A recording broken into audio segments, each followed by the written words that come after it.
Hello? Hello? Everyone can hear me? All right. Welcome to my session. I hope you had a great week here at TechEd. I had a couple of difficulties. You may have recognized it. I have two machines here, and I need to connect via the VPN to the machines I would like to show the demo, and both didn't work. So think about the likelihood that these two machines are not working. And now, just a minute ago, it started to work. So I hope you will be able to enjoy with me the demos. My name is Arten Avanes. I'm a program manager at Microsoft, specifically in the SQL Server team. And I'm working in the parallel data warehousing team, which is the sister team of the SQL Server team. How many of you have heard about parallel data warehouse? SQL Server parallel data warehouse. All right. It was very funny. Yesterday, one of the users came to me and said, "Oh, I never have heard that Microsoft is shipping something like a parallel database management system," right? And I think one of the lessons which I will tell our leadership team is here that we should be more aggressive in entertaining and highlighting our products.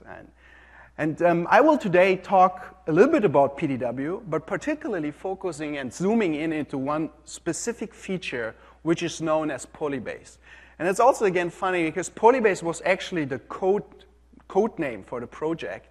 And we were used within Microsoft or within the SQL Server team to use always this word so that when marketing came and said, okay, we want to change the name, we said, no, wait a moment. This name is actually really suitable and applicable for what we are doing. So actually, it is now a feature which is now the feature name of our Hadoop SQL integration story, and it got shipped just a month ago, or 1.5 months ago, with SQL Server 2012 PDW, which is also known as the version 2 of the SQL Server Parallel Data Warehouse product. The agenda for today's talk is divided into several sections, and I will start first with providing a quick overview about, for those of you who don't know about PDW, on a high level, what actually PDW is. I will then explain why we are investing into big data integration and why we are continuing investing. So this is, and you will see, I will refer to that later in the session, and always about the V1 version of Polybase. So we are already working on the next version of Polybase, which will come out soon. And then after that, I will dive into the technical building blocks of Polybase, starting with what is known as external tables, a new T-SQL construct which we have introduced, which is actually not available in the SQL Server SMP product. And then I will talk about our query capabilities, or how we extended our query engine to be able to run queries, T-SQL queries, against non-relational data stored in HDFS, in a Hadoop distributed file system. And we'll then continue with two additional Polybase scenarios, which is the parallel import for persistent storage, so parallel importing of data which resides in HDFS into a relational store like PDW, and the other way around, exporting the data out into HDFS as well. And finally, I will conclude with the prerequisites and the configuration settings one needs to follow to enable Polybase functionality. And at the end, I will summarize this session and give a brief overview or outlook about the next version of Polybase. So let's start with PDW. What is PDW? PDW is nothing else than a classic shared nothing parallel database management system. And why we are going to offer a parallel database management system? The answer is very simple. What you have heard maybe in other sessions is that data volumes are exploding. More and more data is getting gathered, and one single DBMS instance will not be able to handle this large amount of data. So independent of how good your query optimizer is, or query processing is, whether you use SQL Server single instance or any other product from our competitors, the data volume is so large that people would like to scale as the data is growing. So a parallel data warehouse solution as PDW, we are offering you a scalable solution. So think about not one single SQL Server instance, but we are offering multiple SQL Server instances. And I will explain later what this means actually for the query processing. Right? We are built on standards, and with standards, I mean we are using SQL Server 2012 underneath. So if you think about SQL Server Parallel Data Warehouse, please keep in mind it is SQL Server 2012. We are using Windows Server 2012. That's the standards, our own stack we are exercising. So nothing exotic. Or you can say it's exotic because it is Windows Server and it is SQL Server. And last but not least, why we are calling it appliance. The idea of an appliance is that we are bringing the entire solution, the entire stack, software and hardware, to your data center, pre-configured and installed, pre-installed with everything you need. You just need to press the button. In reality, of course, there are unique requirements in data centers which need to be obeyed, and we need to do the configuration at the data center, but this is all taken care by our folks. So this is what is mentioned here as prepackaged. So now you have a parallel database management system. So as I pointed out, think about you have multiple SQL Server instances. How does a query processing will look like? So we are distinguishing between control and compute nodes. Again, compute and control nodes are nothing else than SQL Server instances. The control node is the external interface. So if you're starting to issue, to run or to execute a query against the Parallel Data Warehouse appliance, the control node will receive this query. And the idea behind a parallel solution like PDW is that you're distributing the data, right? As I mentioned, one single instance cannot handle large volume of data. We're talking here about terabyte of data. So one important prerequisite here is that you are distributing the data across the compute nodes, which store the actual user data. While the control node is basically the head, knows where the data resides, and only stores the metadata of the actual user data. Here I'm pointing out a distributed table in a very simple example, table A, where chunks of that table, rows, are equally distributed across the compute nodes. Now you may wonder, how can I achieve that equal distribution? PDW allows you to create a table. There's actually a syntax that says create table with type equals distribution, and where you can then provide what we call distribution column. A column which you know about that has unique values, so that you can so that the system underneath will use this distribution column to equally distribute the data across the compute nodes. So the only thing you have to know as a designer is to know what is the appropriate distribution column. But the distribution actually itself will be completely transparent for you. You just execute the create table. I'm coming later to external tables. The create table with the distribution column, and we will take care of the distribution. So how does now the query processing works? So now you have laid out the data in a distributed fashion. A query comes in. What is the natural way to process now the distributed table, the different chunks on the compute nodes? It is that you are now processing in fully parallelized fashion. Right? So select here again, to continue this simple example, select from table A, which is distributed. We are building what we call a distributed SQL plan, distributed SQL. And that contains the actual SQL operation that each of the compute nodes here has to execute. In this simple example, it is simple select from, and now the smaller partitions you have here. And this is done in a completely parallelized fashion. Right? So each of the compute nodes are executing the same plan. And of course, what now needs also to be taken place is that once you have executed the query in a fully parallelized way, you need to move the results back to the client process.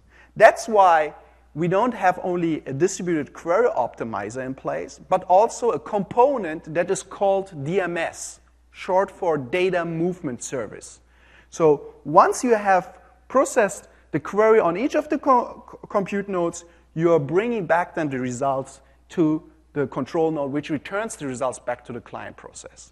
The DMS component, but is not only important and relevant and critical for moving the results back, but think about a more complex query, a join, where you're joining a table A with a table B, right? And here, what we're calling join incompatible queries, my apologies, it could happen that you need to move the data around to satisfy the query. So also here, the data movement service will kick in based on the query plan which our query optimizer will generate. So this is in a nutshell how a parallel query processing in PDW works. You have the data distributed, and the query processing is taking place in a fully parallelized way, where potentially the DMS, the data movement service, will kick in to move data around to satisfy the query.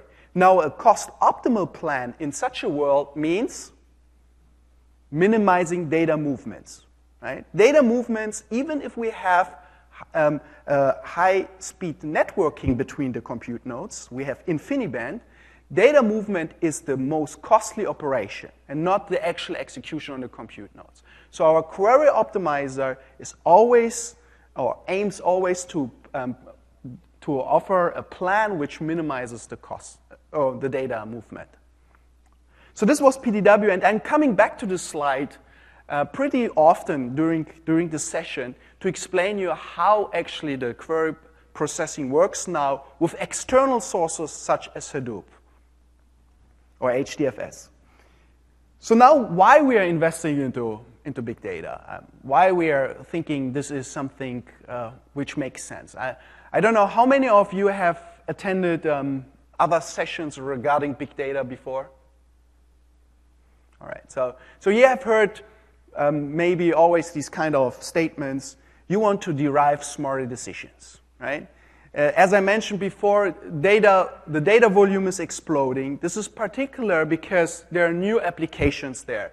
I think there were examples in previous sessions about sensor devices. Sensor devices which you can put in your car, which can measure data like your speed, and this information gets then delivered to the car insurance, for example, which can then understand your behavior, can understand better about their customers, and can maybe change or adapt their policies. This is one example. But there are also kind of other examples like social networking applications or examples, mobile devices which are tracking your location and so forth. So in general, and I will not dive into too much into why it is actually good to integrate with new big data environments like Hadoop. In general, lots of data is generated in non-relational form in the first place. Right? This is usually semi-structured or unstructured data. Typically, even unstructured data has some kind of schema or some kind of structure. But it is not in this traditional relational form. And that's why platforms like Hadoop became very popular, because platforms like Hadoop address the weaknesses of a relational database system, where you don't need to put it actually in a schema, where you don't have a very, sometimes or oftentimes actually, a very expensive ETL process. There's an entire industry around ETL, extraction, transformation, and then loading into the actual relational store. So that's why Hadoop actually became so relevant, because they said, okay, my data as it is born, I can dump into a platform. It is cheap, it can scale, it is distributed through its file system, a Hadoop file system. It distributes the data similar to what we did with Parallel Data Warehouse, with the slide I showed before. So that's why Hadoop became so popular. And on the other side, it provides you a programming framework like MapReduce, where you only have to define a function, map and a reduce function, known from the functional programming, and the framework will take care about the distribution, about the distributed computation underneath. Right? So that was actually a success of or why people started to look into Hadoop. Now what we see is actually kind of also ironic and funny at the same time. When I was a young grad student, I was following the Hadoop community very closely. And if you wanted to publish a paper somewhere, you just mentioned the word Hadoop in your paper, you wrote something about Hadoop, and it was accepted, particularly if it came to MapReduce. Now, talking with customers as a program manager, I recognize that many come back and say, yes, Hadoop is a great idea to have it, to use it to store this non-relational data. But at the end of the day, I would like to analyze the data. That comes back to making smarter decisions. I want to include this data to do complex analysis. And to do complex analytics, you have to combine data. And now we are struggling, they are telling me. We are struggling because we always need to stick with the MapReduce framework. Or we are struggling because now there's a SQL dialect, which is called Hive or HiveQL, which is not performing whatsoever. So what we see now is that customers come back and say, so A, we have a skill gap. We need all these armada of MapReduce folks. We need people who understand Java. But we are used to use SQL. I'm not even saying T-SQL. I'm saying they're using SQL. We are used to use our BI tools. How does it work with Hadoop? Right? And what about actually high availability aspects? Right? I mean, yes, there's replication in Hadoop, but going beyond that. Right?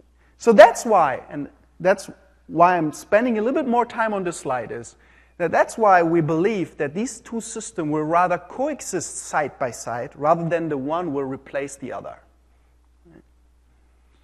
And with this important assumption, the idea was now, or the question was, how can we overcome this impedance mismatch on the modeling side, where you have on the one side unstructured or semi-structured data stored in a different platform, and relational DBMS, where you keep your structured data, you want but to combine both and to derive insights out of the data. And that's where Polybase was born. And I hope now you understand also why it was named Polybase. Right? And it was born by David DeWitt and Rima, who are members of the Jim Gray System Lab, a research lab who is tightly working together with product engineering team. And naturally, they are working, if you know the biography of David DeWitt, he's a well-known database professor in the past in Wisconsin. They are tightly working with the SQL Server team. And in this particular case, they were working with us. And now we were thinking about what are the general design goals. If I have to explain you why is Polybase better than other Hadoop SQL integration stories, I would start with these simple high-level goals. The number one goal is, or one of the important goals, is simplicity. As I mentioned, we hear from many customers coming back saying, we have all these zoo of products. Particularly if you think about Hadoop, they come up always with these funny names, Hive, Pig, Flume, I don't know, you name it. We want to really use our own tools, which we're using for years. We understand that Hadoop is a new platform that can help us to store this new type of data, which is generated by this new type of applications, but we would like to use the existing tools. Simplicity. Second, performance. You still want to have the results, or you don't want to wait on the results. So plugging it in, incorporating into our cost-based query optimizer, and achieving a query processing which is fully parallelized, that's the second important goal.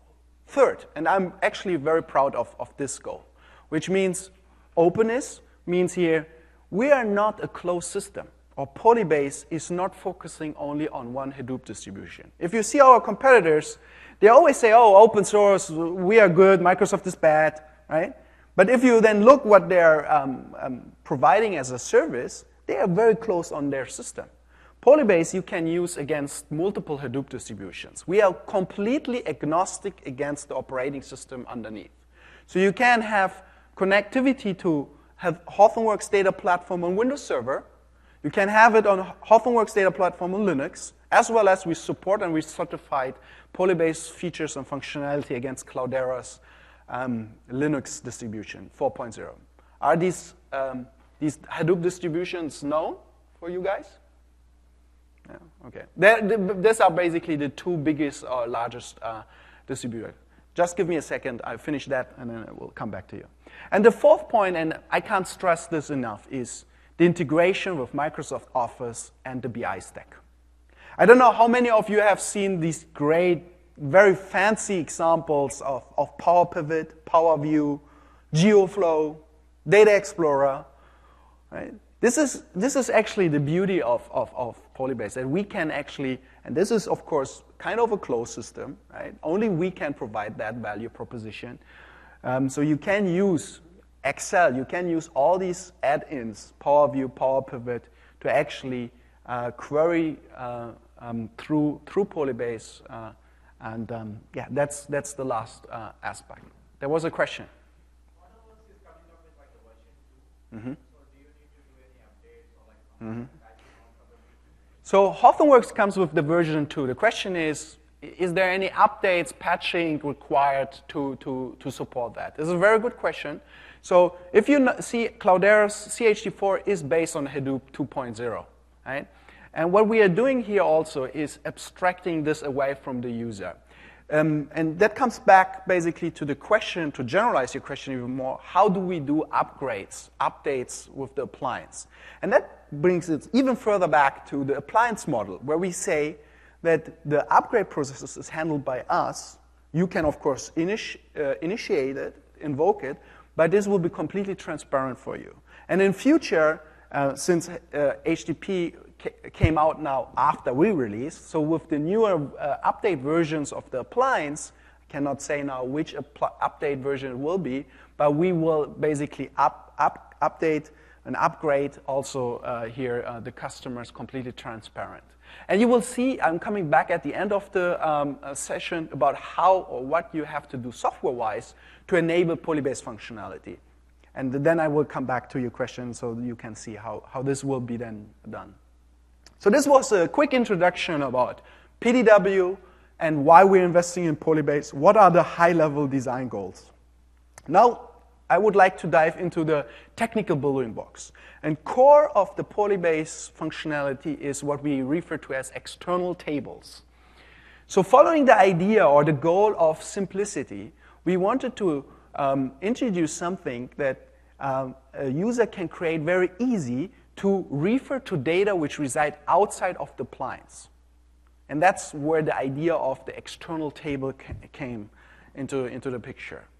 So an external table, and you see here an example, is nothing else than what you would see as a regular relational table, only that we have here the word or the keyword external explicitly called out, because there will be some differences. And this external table has two attributes. One mandatory, which is the location attribute, and the other one is the format options, right? Which are optional. I will explain in a bit what this means. So the location is actually the attribute that that a user has to specify to indicate the location of their Hadoop cluster. And actually, it's an IP plus port plus the file path, which can be point to a file in HDFS or a folder. I will show you in a bit an example. And format options are options you can optionally specify if you are thinking about text files. And if you think about delimited text files, what are the delimiters, how to handle rejects, I will also explain that in a bit. But this is a new concept which is not shipped in SQL Server, which is not available in SQL Server, which is only available in PDW. And the idea of an external table, as the name says, is that it opens up the door for data which resides outside. And the beauty of this general approach is that in future we may not only refer to HDFS or data stored in the Hadoop distributed file system, but wherever else. Right? Maybe in 1 year there's another attractive platform coming up, I don't know which name, right? But we will potentially have also here the ability to reuse this concept, which is general. I'm not talking about HDFS table, I'm saying external table. And just some further information about the security. Very important also from our customers we hear. We would like to have the SQL Server's security model also for Hadoop. Right? And what we require here is not only the alter schema permission, which one has to have if a user wants to create a table, but also what is called the administer bulk operations. So this is a more restrictive, or we are not allowing everyone to create an external table, because again, think about mentally what happens if you create an external table. You open up the door for data which comes outside. That's why we are putting the restrictions on the create external table statement itself. I don't know what is so funny here, but all right, so the difference now to a regular SQL table is that we do not support DML operations. So you can't delete, manipulate, or update data in HDFS. We think about next versions to open up that, but the mental model here is, again, that we don't have control of the data which resides outside of our appliance. There can be MapReduce jobs, there can be HiveQL queries, there can be whatever else the Hadoop stack is offering, can interact and interfere and change the data. Right? So that's why we're saying we're not offering any guarantees, and that's why we also said in the first version we are not going to support DML operations, because we see rather the select operations as the primary use case. But again, it will change maybe over time, and we were considering that, and we'll come back to that as well. So the format options, as I mentioned, are a set of attributes. I'm not going through all. If you think about delimited text files, and in this first version, and it's maybe important to note here, is we are supporting delimited text files only in the first version of Polybase. There are different file formats in HDFS for folks who know about Hadoop and HDFS a little bit more. There are different file formats like RC files, sequence files, and certainly, as I indicated, we are working already on the next version, which will be available soon, and where we will open it up. But for delimited text files, there are options or attributes like field terminator important. Do you want to have a pipe? Do you want to use a comma or whatever else? Then reject values. As I mentioned, with create external table, you're putting a relational view on top of data which resides in the Hadoop. And this view is manifest by the columns which you are specifying. So the columns have data types, and if the rows are coming into the appliance, we are checking whether the schema definition is honored, and if it's not, we are rejecting those. So that's why the reject values are there. One can specify to say, okay, if more than 1,000 rejected rows are there during my query, I will reject and fail the query. And you can also specify how missing entries in your files are treated. So whether they will always be translated into null, or depending on your data type, for example, integer, they will be then translated into 0. That's also what you can define here. So this was external tables from a language surface point of view. So now the question is, how does it work underneath, right? You're creating external table. What happens actually underneath? Could someone answer me this question? Or guesses what happens? All right, so what we introduced was, or is called HDFS bridge, right? HDFS stands for Hadoop Distributed File System. And I mentioned before the data movement service, right? The data movement service that is responsible, in charge of moving the data within the appliance. What is more natural than to extend this movement service to be able now to suck in data from outside of the appliance? So that's why we are calling it an HDFS process, which is running within the DMS component. So underneath of our query engine, again, we are leveraging the DMS process. Within the DMS process, we have something that is called the HDFS bridge process, which will then, and that happens if you're running a create external table that will ping the Hadoop name node.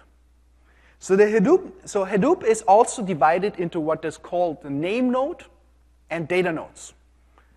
Think about PDW, control node, compute nodes, all SQL Server, right? And Hadoop has the same concept, where the name node maintains and stores only the metadata. They know where the different chunks of a file exist on the data nodes, because they also distribute the data across the data nodes. So what actually happens is, if you run a create external table command, underneath, there are two things that happen. A, we are pinging the name node to what we call file binding, or a less complex word is, we are checking whether the file or the folder actually exists. As I mentioned, processes may kick in between, may delete the folder of the file on the Hadoop side. The user can delete the file, folder, whatever. So when someone is creating an external table referring via the location attribute to a file or folder, we will check whether this actually exists. And what we also do is, we are gathering some basic information about the file and the folder, or the folder. You can either refer to a file or folder. So important, for example, is the file size itself. Think about a file which is 800 gigabyte of size. And you have 10 PDW compute nodes. What you would like to achieve later on is that all the PDW compute nodes, if they are accessing the data, which is again distributed, are all active and involved, and all are involved with the same amount of work. So you want to achieve a balanced importing of the data. Right? So that's why we need to know the size of the file, which we can retrieve from the name node, which we then do our math in the background based on your topology, PDW topology. If you have 10 compute nodes, what would be one possible distribution? Would be that 800 divided to 10, right? 80 gigabytes each of the compute nodes will be assigned to. Right? And you need to know the offset so that everyone reads from the appropriate position of the file, but that's what is referred to as split generation.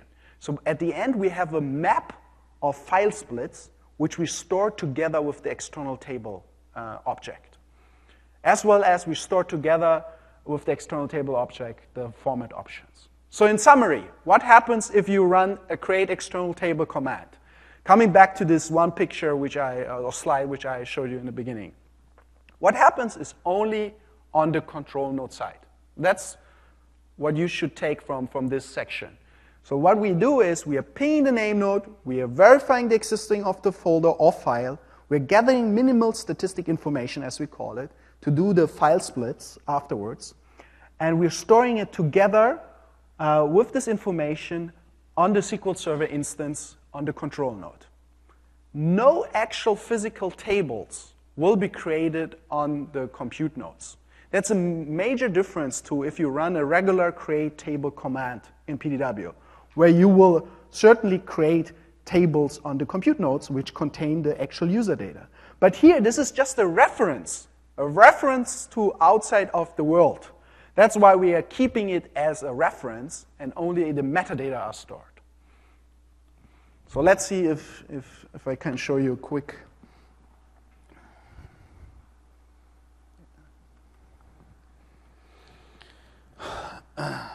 All right. So what you see here, I should switch. What you see here is, let's make it a little bit better.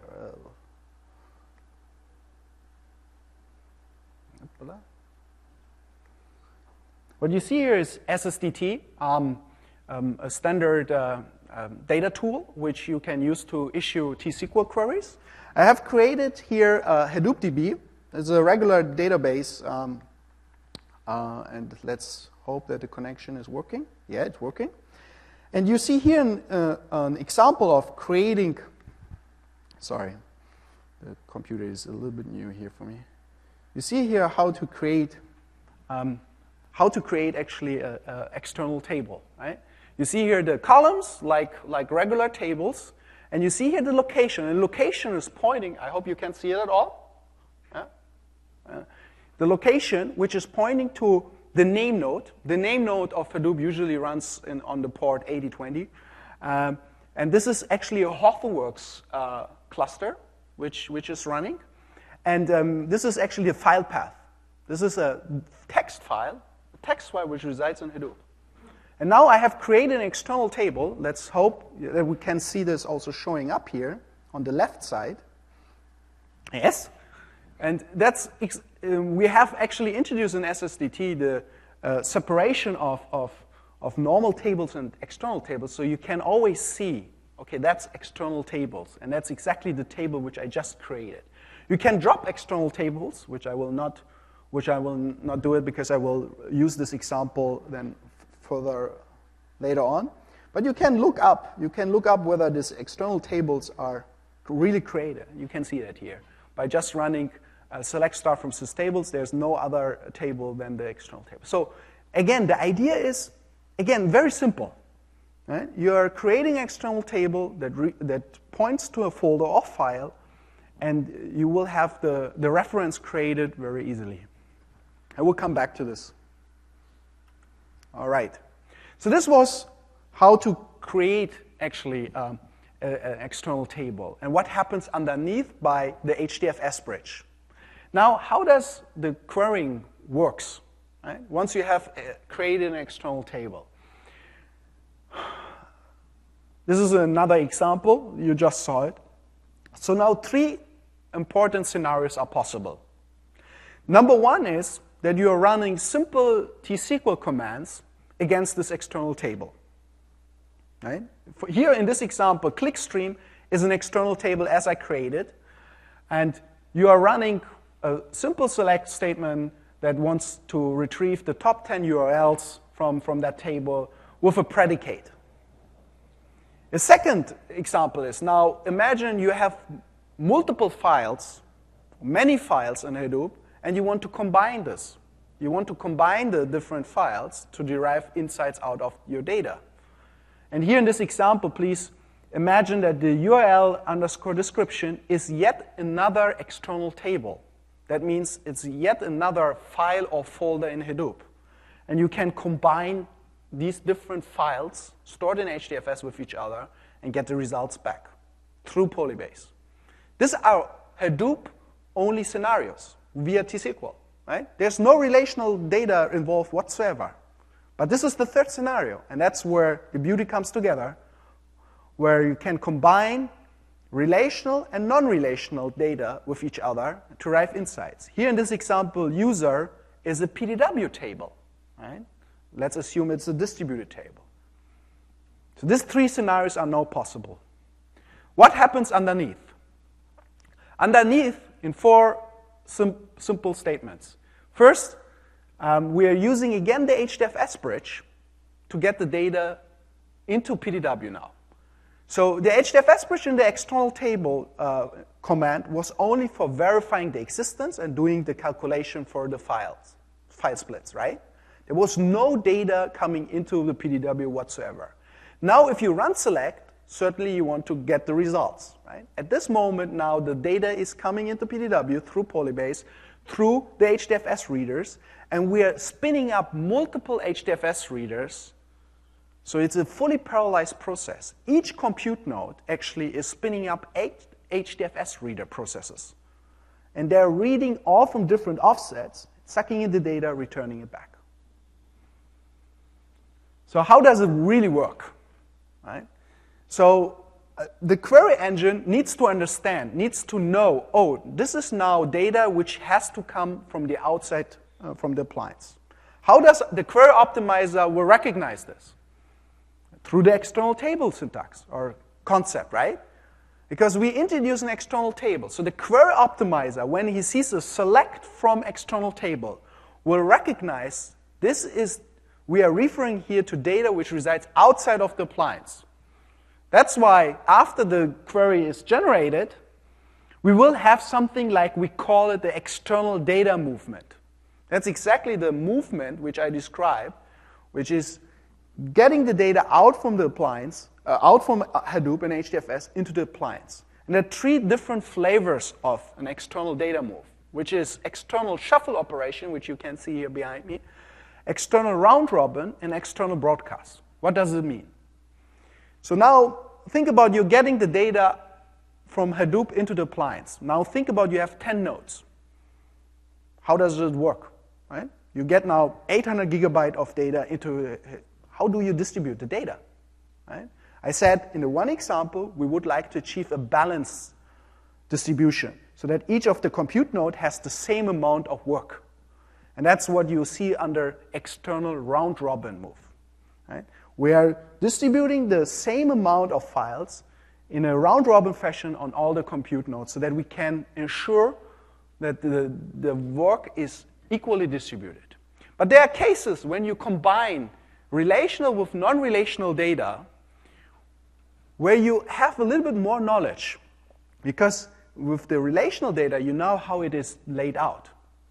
And now assume you're doing a join on a column, which is the distribution column. Right? So in that way, you're using this information to distribute the data accordingly so that you actually don't need anymore a shuffle operation. Right? This is the external shuffle move. And in case of a replicated table, you have broadcast move. Replicated tables are tables, you can also define it in PDW, where you store an entire copy in PDW compute nodes. And in that way, you have or the external broadcast move will ensure that all the data lands on all the compute nodes. So what means actually external move here? And I'm going here really deep into the external data movement itself. Right? Now, think about following to better understand. The query optimizer sees an external table that says, okay, I have to inject in the query plan external move. And the query optimizer will figure out, is this an external shuffle move, round robin, or broadcast, right? And now you have the external move. How does the external move is actually executed? And that's where we see here 3 important steps which happens really underneath. That is where we use the HDFS client API. This is basically where the Java portion comes into the game. Where we use the HDFS client API to read the data really from the data nodes in Hadoop. Then we have what we call reader worker threads that are doing the conversions on the data types so that the data types are coming in a correct form so that we can understand those. And we will convert them so that we can actually execute on them. So that's what the external move internally look like. So to summarize, again, coming back to this one slide. Now we have the external table object, as I said. Now a select query comes in, which refers to an external move. Now the query optimizer is creating a query plan, with an external DMS move. This gets injected into all the compute nodes. On each of the compute nodes, an HDFS readers are invoked, which read then via the HDFS client API the data out in a fully parallelized fashion.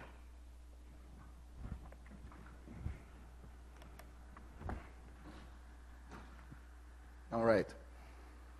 So let's see. Again, we have now the table created. And this is a simple example. I'm keeping my examples very simple. So I apologize if you expect now the fancy BI. I will later on show you a little bit about Power Pivot. But this is really simple to just understand the fundamentals of the query. So here's a select running, a select star from bands. And bands is the external table which I created before, which refers to this one delimited text file, bands.tbl, right? At the top of the screen. Right? This is a file which resides in Hadoop. And with simple select, you can retrieve the information or the data. Now let's look how the query plan will look like. Can someone tell me what you will see here as an external move? No one? All right, it's a little bit. So what you can see here is an XML presentation. I know it's very ugly, so please forgive me. This is one area in our product which we need to improve. But this is the query plan. And what you can see here is, and this is what I wanted to show you, is basically the external round-robin move. Right? Because you're doing a select star from bands. Right? There's no relational table involved. So the query optimizer says, okay, I don't know the distribution of this table. So what I'm doing is I'm doing a round-robin move, distributing the work across all the compute nodes. And that's basically what you see here. All right. Maybe another example. Let's create another external table. This other external table is referring to another file in HDFS.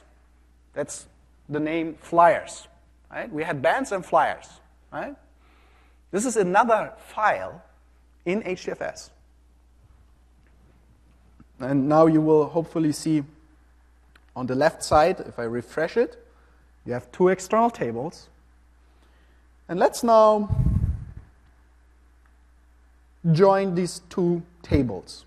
What means joining these two tables?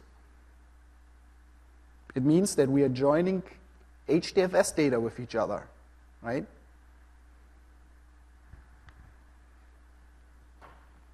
The result is shown, right? This is the beauty. You're just running a simple select statement, one statement, and combine all your data in your Hadoop cluster. And now think about, and I will show you that, this is a simple example, I know. Now think about BI tools who are using SQL underneath. Right? This is simplicity and performance via the HDFS readers, fully parallelized. So in the last section, I would like to talk about two further scenarios. And actually, I'm running a little bit out of time, I think. Oh, no, I still have time. Sorry. No. Which is, now we have select. I showed you different flavors of select, right? Combining relational with non-relational data. What happens actually after the select completes, the data gets completely removed. No data which comes from Hadoop into our appliance, into SQL Server PDW, will remain in PDW if you run a select. This is just a temporary thing. You're just returning results back to the client process, and all the data will be removed. Now, there are scenarios where we see customers asking, yeah, usually we get all these bunch of raw data, and we are interested in a subset of this data. This contributes to really our knowledge. And we want to run continuously the queries on top of this subset. But we don't want to get always the data into PDW. So what you can do is now using the ctask command, what we call the ctask command, create table as select, to get the data now into PDW for persistent storage. So the only difference now is that in the source input of the select, you are referring again to external table, to continue my example with clickstream. But as a destination, you are creating a regular PDW table. And I'm just naming it here with clickstream underscore PDW to make the difference, to show you the difference in the syntax. But this is basically the same data which and here you're selecting a portion, let's say you're selecting just some columns which are important for you, and you're storing it as a regular PDW table. Right?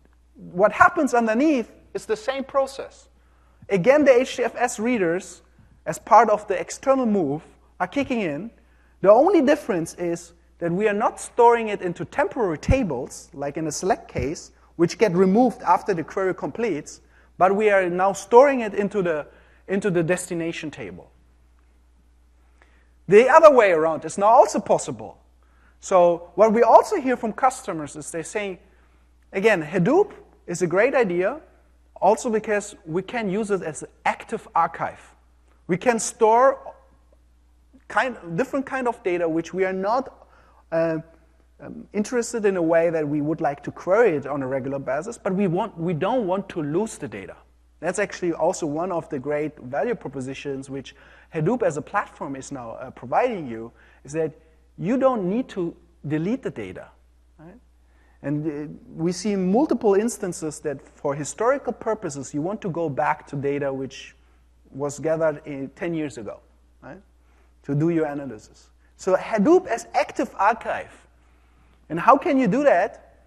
Again, in a very simple way, with one command, which is the ctask. I know I had long conversation with my marketing folks to say, how can we promote this command? CETAS. I know it sounds a little bit awkward, but CETAS, the difference is just the other way around, right? You're now inputting, or as input, you get a PDW table, right?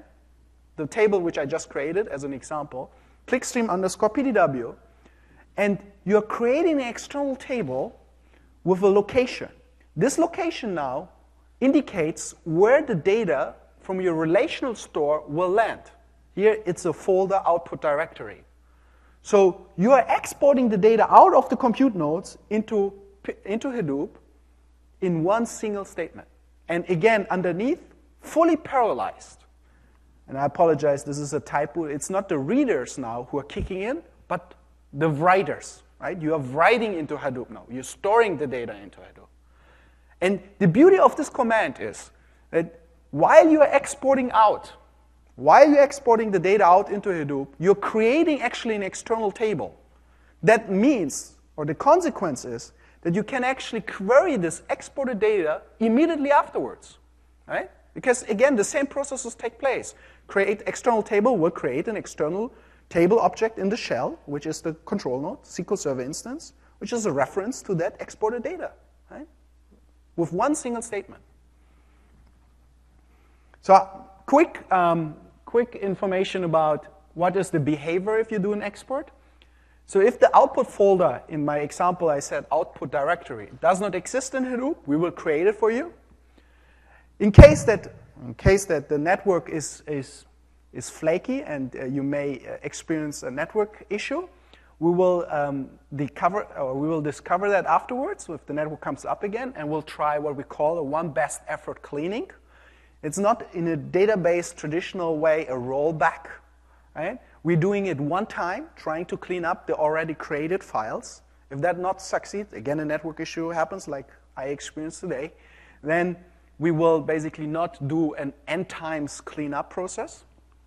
We have but a fast fail mechanism in place where we always check before we are writing into Hadoop whether we have actually permissions. This is something the Hadoop users has to enable for PDW or for this is like a file system, right? In a file system, people are laughing, people are walking. That's really funny. So it's like a file system, right? You need to have read and write operations, permissions, and that's what we require.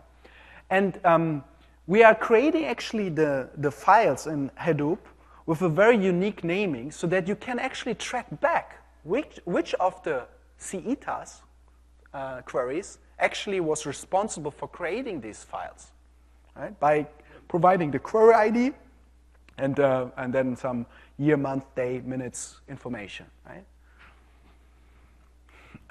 And now something that I'm really proud of, which is we took it even a step further, which is now what we call the round trip via CETAS. So think about the export one step further. You are getting data from multiple Hadoop distributions. Let's say you have 2 Hortonworks distributions, or you have 2 Cloudera distributions. You have different data in different clusters. Now think about you're getting this data in via the import path. You're combining it with your relational data, and then you're exporting it out immediately to whatever this destination you prefer, whatever Hadoop distribution you want. So you are getting the data in, so not like in the export phase where you have already the data in PDW and then you're exporting it out, but rather you are on the fly getting the data into PDW, do the combination or combining of relational data, and immediately exporting it out. So you're not storing anything on PDW side, but you're storing it then the results in PDW, again, immediately queryable via external table, or consumable by your Hadoop processes. Right?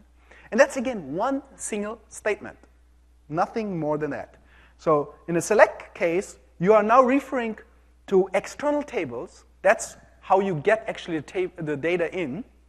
Right? You're combining a user underscore PDW, a PDW table, and then the results are stored in an external table where you refer to whatever location you want. Right? Now imagine you're not only referring to one clickstream external table, but you have another data set which resides in another Hadoop distribution. You can combine it, total freedom, where to store the data, how to combine the data, and that's, I think, the beauty of this example, or this scenario. So I have created here bands and flyers. And just to continue this example, here you see actually how to create a PDW table. That's what I mentioned with distribution is equal hash, and then you provide a distribution column, which is here the number as an example. And in the select portion here, you are referring to the external table bands, right? This is the external table which I have created before. Let's execute that. It is created. Now let's refresh on the left side. And what you see here, and I mark it here, is basically the relational table which got created, right? With the data in PDW. That's basically the PDW table which we created with the content from the Hadoop site, right? An external table, we don't have any content in PDW. Again, I can't stress it enough, right? But now, where you do a CTAS, where you referencing to the external table, you get all the data and you store it in PDW as a PDW table. And that's what these bands underscore PDW means. And here you see the one single statement.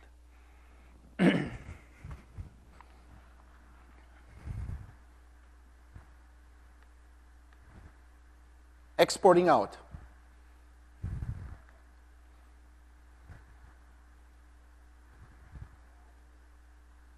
This is the CETAS, which I mentioned, right? Yeah. Also here, you see, I'm actually now selecting from the table which I just created, a PDW table with the PDW data now, and exporting out, and I call it band second, and this file exists in Hadoop, or this data gets exported into Hadoop in the folder output directory. Right? And by exporting out, we create now band second, right? Now band second should be shown as an external table. Let's refresh the left side.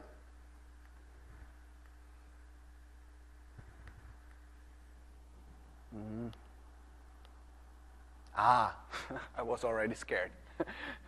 And here we go. Here you have the external table. You can immediately query this data, which is actually outside of the appliance. Beautiful. I love it. I mean, this is the simple approach, right? This is the simple approach. You don't need to understand MapReduce. You don't need to understand HDFS. You can use and you can move between these two worlds, combine your data in one single statement. You can get multiple data sources in, can combine the data, export it out, no scripts, no ETL. Right? And then under the cover, we have all these things which I explained, right? HDFS readers and writers and all this stuff. So there's some complexity there, but it is not shown for the user. So the really last portion is about, and it comes back to the question of this gentleman at the back, is what's the more general question, how do we do the update and upgrade? So let me start with how do we actually enable it before I come to update. So what we require is, since I told you about the HDFS bridge, right? The HDFS bridge is this portion which is Java written. So you need, unfortunately, the Java runtime environment. And now you can argue and say, oh, the user has to download it. We have a setup action, which is actually installing it for you. You just need to download it. But you could argue and say, hey, wait a moment. You are actually violating the appliance model, right? I was standing here and was saying, oh, we are pre-configuring, pre-packaging everything for you. This case is an exception. It's an exception because it's Oracle. So that's why, because of legal aspects, we are forced to ask our users to do so. But we're working tightly now with Oracle to remove that burden. But this is something I wanted to share with you so that you know at least this is required as a prerequisite. Now coming back to what is required software-wise. And we have introduced a new option for sp_configure. I don't know how many people have used here SQL Server, but if you have used SQL Server, you know about sp_configure. This is basically the command you can use to do system-wide changes, for example, whether it is your language or whatever else. And we have introduced actually here an option which is called Hadoop connectivity. And by running now with a certain number, 1, 2, 3, or 0, you can enable it, and actually by enabling and telling it, okay, which of the Hadoop distros it should pick, right? And now think about the future, when we do the upgrade, what would happen is that we would have a new number here, 4 or 5, which will refer to the new distribution, right? That's how it would work. For the user, completely transparent, but he has or she has to execute that command. And once we are maybe retiring the 1.0 versions, then it will disappear and we will realign it. There was one question here.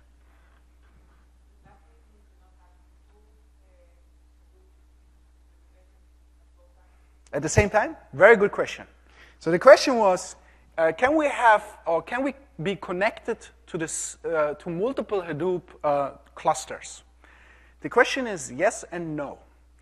Yes, because what we require is that you have to have the same type of Hadoop cluster. So you can have 2 Hortonworks on Windows Server, or 3 or 4, or you can have 2 or 3 Hortonworks on Linux, or 3 or 4 of Cloudera, and it will work.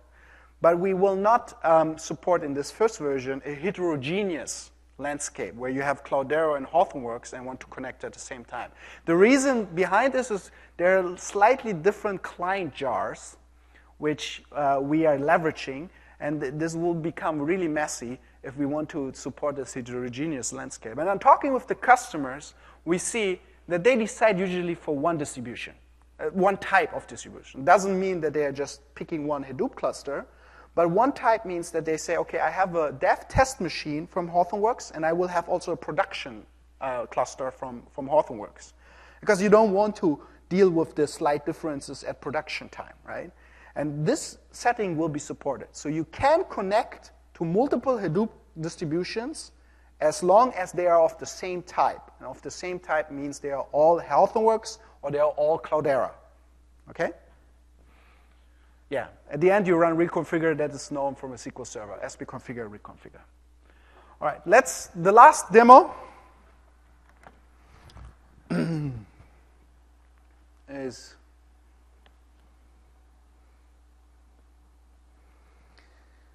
so I have created all these different external tables, and I was highlighting now multiple times that the BI integration is there. So let's see how it looks like in reality.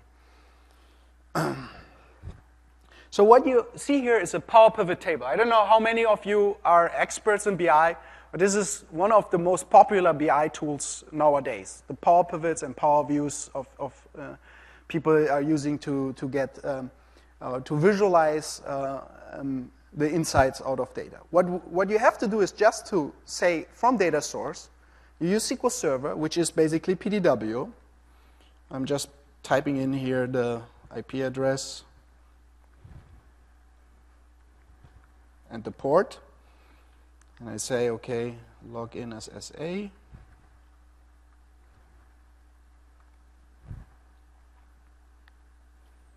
Test connection, it's successful. What you can choose now here is, you know that I created a Hadoop DB, right?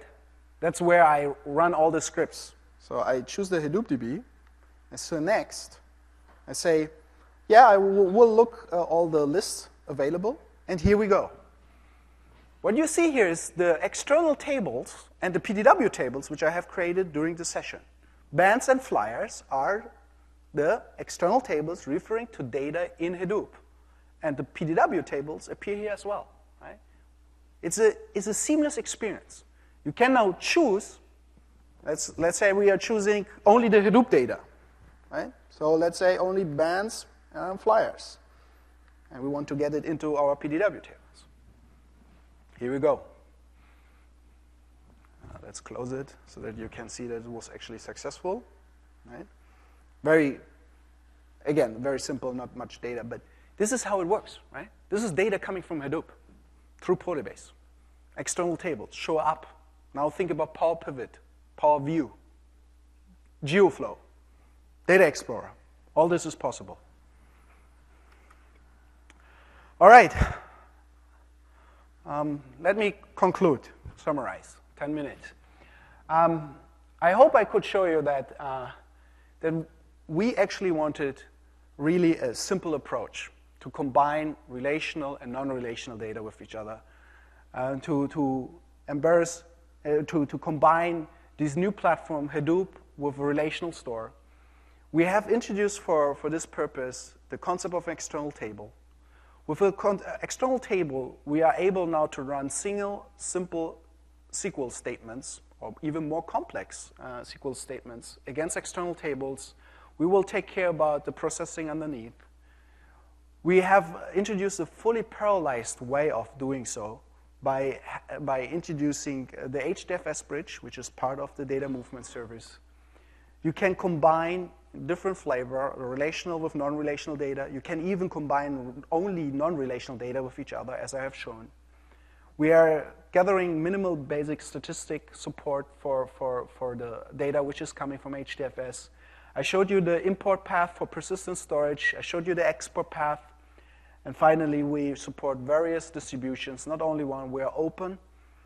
And last but not least, as I showed you in the very last part of the demo, we are fully and seamlessly working against the entire Microsoft BI stack.